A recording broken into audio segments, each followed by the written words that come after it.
We all know that everybody aspires to go to one higher institution or the other after graduating from secondary school. So let's say you have an option to A, go to a university, college of education, or polytechnic. B, choose an entrepreneurial path, or I'd give you another option, C, enroll in a trade school that would give you the opportunity to gain valid skills to pursue a handy profession. What would you choose? Hello, everyone. Welcome to another episode of Profound Perspective, where we discuss everyday life issues that affect us and prefer different perspectives of possible solutions by looking at the bigger picture and working towards the greater good. My name is Hauwa Adamu Kiyawa. Let's get right into it.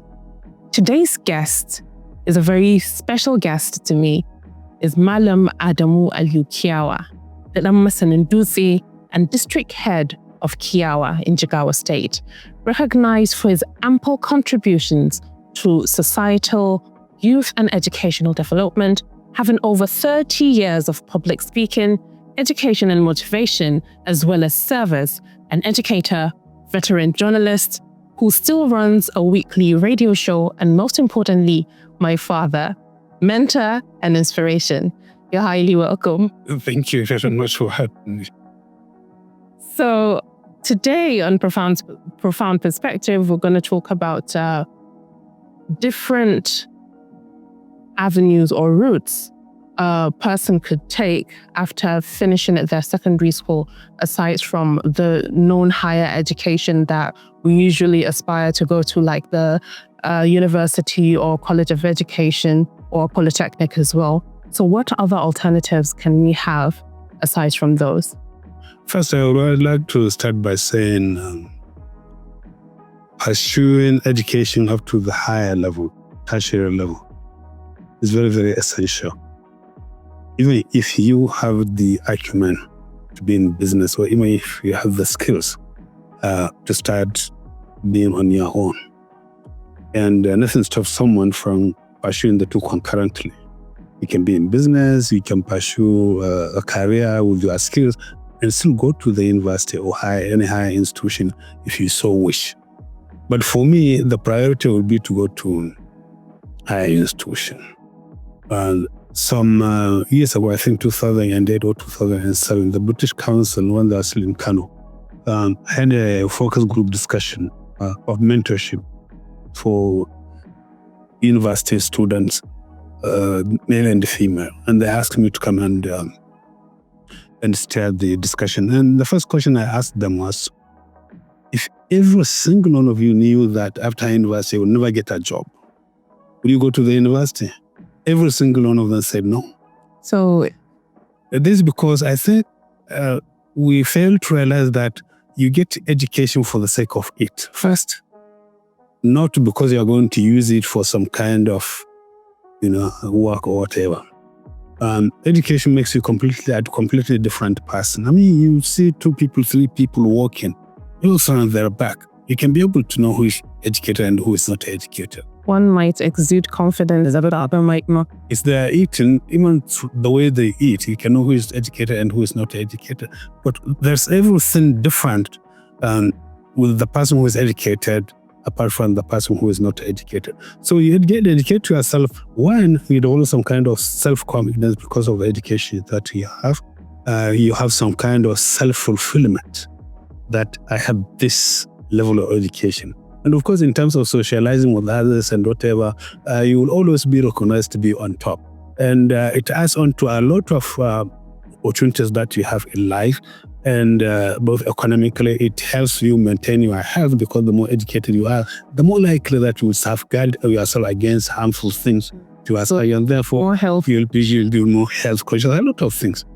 And eventually, it is you as an individual that now becomes, let me say, qualitative because of the education you have.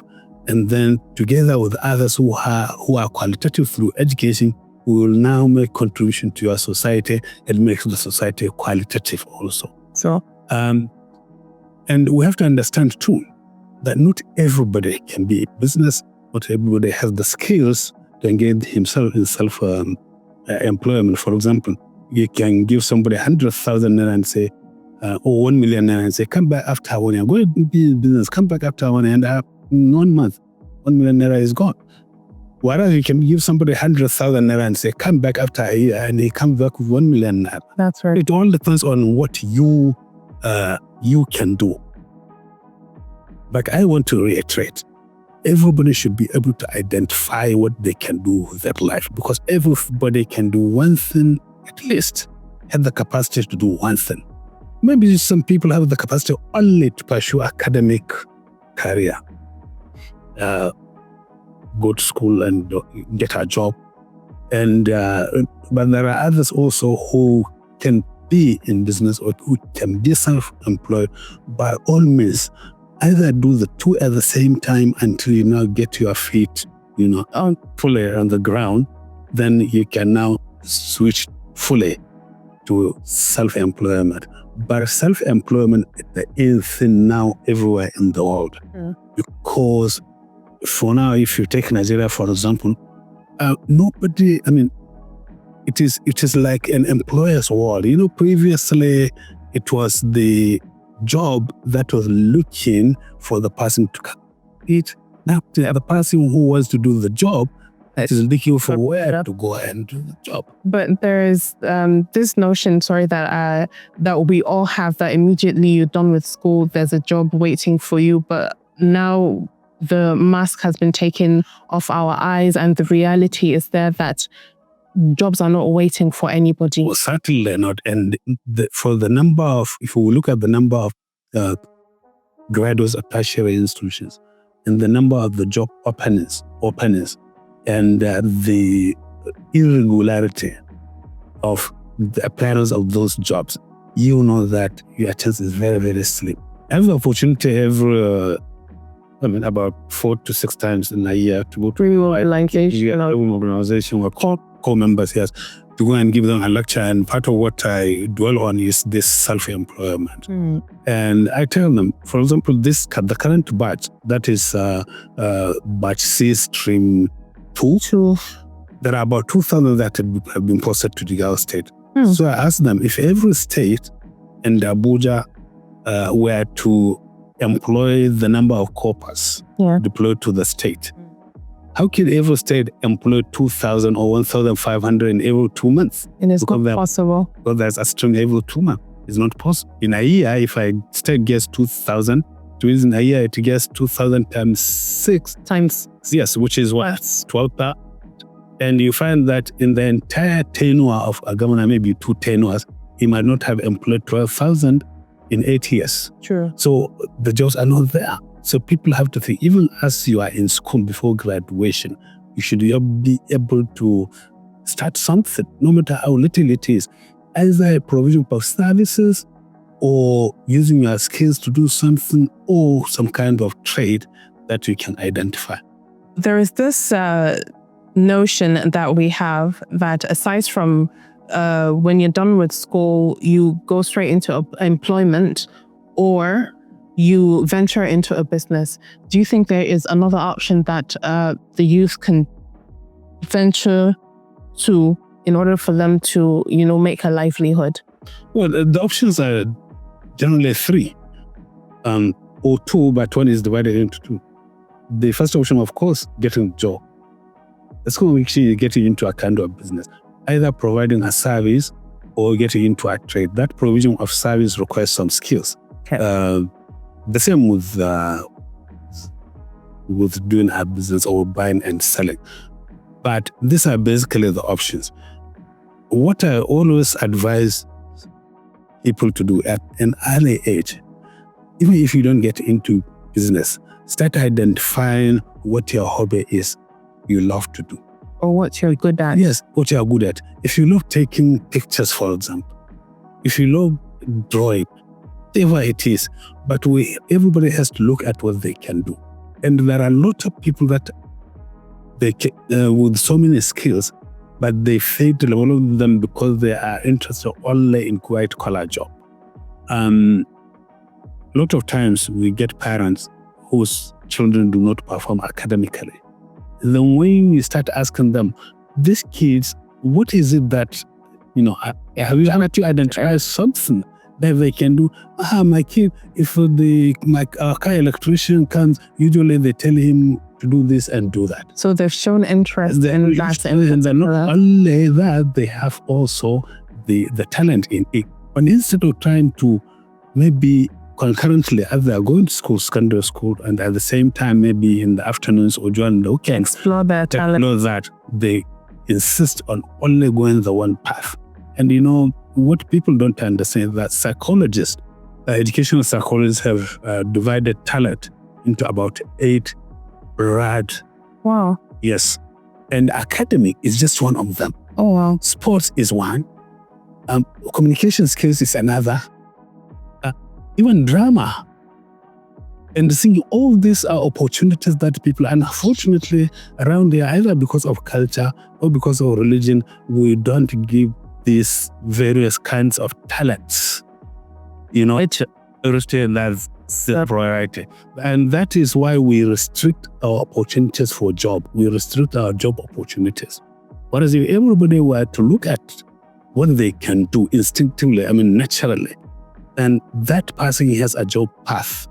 So if you have 100 people and each and every one of them has a different talent, and they pursue that talent for self-employment, then you will find wider opportunities for employment. But by the time we focus our mind only on finishing school, getting a certificate, and getting a job, then that's where the problem is. And in any case, unfortunately for us, since the pursuit of education is more for the purpose of getting a job, we don't really go for real education.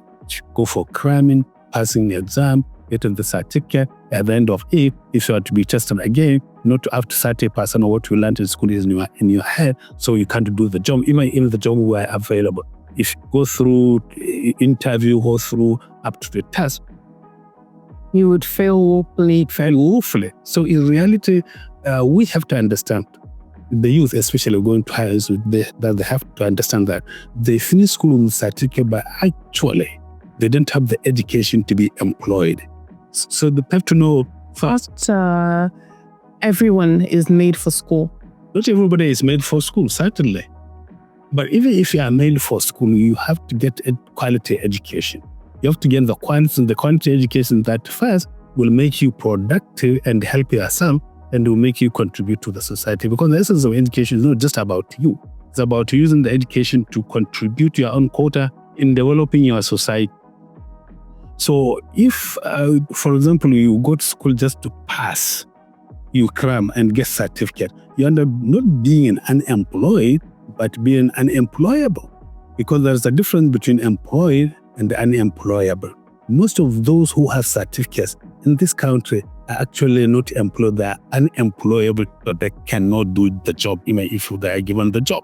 So there is unemployed, a person that has the necessary knowledge, the required knowledge, do the job. But he is just not employed. He is unemployed. But the unemployable are the ones that don't have the requirements to be employed. They have a certificate, and that's all they pursue. So there's nothing in their head, but they have the certificate in their box. So even if they get employed, they cannot execute. They cannot do it. And in fact, for those, there are certain specific jobs that even if they are invited to apply, they will not apply because they know they can't do it. So we're always complaining about the high rate of unemployment. But at the end of the day, we have to know that there are categories to that. Knowing that you are unemployable and you venturing into other things and accepting or exploring the fact that you might have a potential in maybe trade or entrepreneurship or business, that in itself would definitely help in taking or reducing that rate of unemployment. The most important thing that we have to keep reiterating is that getting a job through your certificate or through your education is not the only option. There are so many options. And you have to explore those options. even if you are already engaged in doing something, and then maybe there's a glut, well, the business is no longer moving. Maybe, you now shift your career. You understand? Let's say you are running a shop, a provision store, and then all of a sudden you got married, and the provision, the marriage has consumed your capital. You have nothing to do. What other talent do you have? Go and spend 3 years. When you don't have capital to build up the business again, go and learn another trade, using what you think is your skill, and learn it for 3 months, and then get into self-employment or the tiling, POP, electrical work, whatever. Things like that. So that you can be, and we have to understand that actually these skills, or engaging yourself in self-employment through these skills like the ones I mentioned and others, they fetch more money than, in most cases, white-collar job. That's very true. With a degree. With a degree, maybe you get what, 70, 80, 100,000 and 20. Whereas in one day you can get 3,000, 5,000, if you are a skilled person. And we usually have this notion that when a person has that white-collar job, so he's getting paid more than anything else, more than the business owners. And the truth is, when you look at it and you dissect everything and see what they do get and what you get as a white-collar employee, you'd see that the difference is very, very clear. You see, the problem with money is that you always look at the quantum of the money, the quantity of the money. You don't look at the detailed, aspect of it. So somebody gets 3,000 naira a day, and in a month, if he's lucky, he gets what? 90,000, right? 3 times that, yeah, 90,000. Yes. And somebody gets 50,000 because it comes and bulk. Yes. You think that you're getting a lot of money, but you had already spent 30,000 naira of it on transportation, maybe at the place of work and other things. And in reality, even though you have gotten 50,000 naira, your actual profit out of it, if you take away the other expenditure, your actual profit in a month is 20,000 naira. Oh, wow. So the money is gone before it. Money is going to be, yeah. That's why, of course, you are indebted all the time. You are always in debt because it is not sufficient. So when you look at it, we are used to people venturing into entrepreneurship by themselves. And you said entrepreneurship or going into business has 2 phases, whereby there's the service provision and then the handiwork. So do you think that it is only right for the government to help out in making almost like finishing school where people could go and learn a trade? You see, the way I see it is, unfortunately, we are not approaching the issue of unemployment from the right angle. We talk about it. Majority of our youth are unemployed, but you don't see any serious initiative from government on how to combat the issue of unemployment. I would want to suggest that every local government in this country establishes a skills acquisition center. Every local government establishes a school acquisition center. From the grassroots. So that everybody, what we ask our kids to learn in technical schools, they don't take it serious because their focus is just on finishing school, getting certificate, and getting another. But by the time you establish acquisition skills centers, and somebody has finished secondary school, even higher institution, and they realize there's no job, now they can out on their own volition go and register. And because they are doing on their own volition, or maybe out of the current reality, the necessity, it would be more serious. There will be more serious in trade and in the trade. So every local government should establish skills acquisition center, so that different kinds of trades will be there for each individual to choose which one they like and which one they have talent in. That talent is built in 3 months, 6 months, and then they go into service provision. So I would say that for now, we've come to the end of today's episode of Profound Perspective. But before we go, I would like you to give a little nugget of advice to our What I say, we have to understand, every individual has to understand that they are not on themselves they're not an island of themselves. They have to work hard towards thinking of how they can capacitate themselves to be able to contribute to the society. Every single individual has to contribute to the society much more than what they take from the society.